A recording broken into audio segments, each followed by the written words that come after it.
मूर्ख बिल्ली, शेर और चूहा। एक घने जंगल में एक गुफा में एक शेर रहता था। वो शेर अपना शिकार करने के लिए प्रतिदिन बाहर चला जाता और शिकार करने के बाद उसी गुफा में आके आराम करता। एक उसी गुफा में एक और चूहे की बिल भी थी।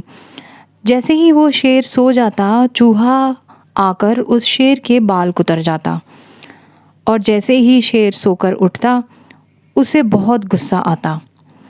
ऐसे कई दिनों तक चलता रहा और से शेर सोचने लगा कि मुझे इसका इलाज ढूंढना होगा। एक दिन तो उसके पीछे वो दौड़ने लगा, लेकिन चूहा इतना फुर्तीला था कि वो भागकर जाकर अपनी बिल में छिप जाता था। एक दिन शेर गांव की तरफ गया और उसने एक बिल्ली को देखा और वो बहला फुसलाकर उस बिल्ली को अपने साथ ले आया। उसको लगा कि वो बिल्ली को रोज़ खाना खिलाएगा, अच्छी अच्छी चीज़ें देगा, ताकि उसके बदले में वो बिल्ली उस चूहे को उससे दूर रखेगी।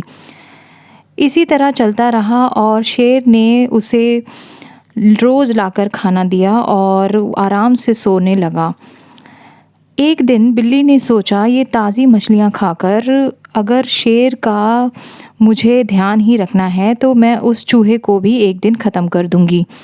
चूहा बेचारा अब बहुत कमज़ोर हो चुका था और उसने सोचा ऐसे तो बिल्कुल नहीं चलेगा। एक दिन हिम्मत करके वो चूहा बाहर निकला और वो शेर को फिर से परेशान करने लगा, पर बिल्ली ने आकर उस चूहे को दबोच लिया और खा लिया। और जैसे ही शेर उठा, उसने वो सारा वाक़या शेर को बता दिया। बिल्ली को लगा कि शायद शेर से उसे अब शाबाशी मिलेगी, लेकिन शेर मन ही मन में सोचने लगा, अब जब चूहा ही नहीं रहा तो मुझे इस बिल्ली का भी क्या करना है। और ये सोचकर शेर फिर से आराम करने लगा। बिल्ली बेचारी अपने आप को कोसती रही कि काश मुझे ये बात शेर को अगर मैं बता नहीं देती तो ही अच्छा रहता।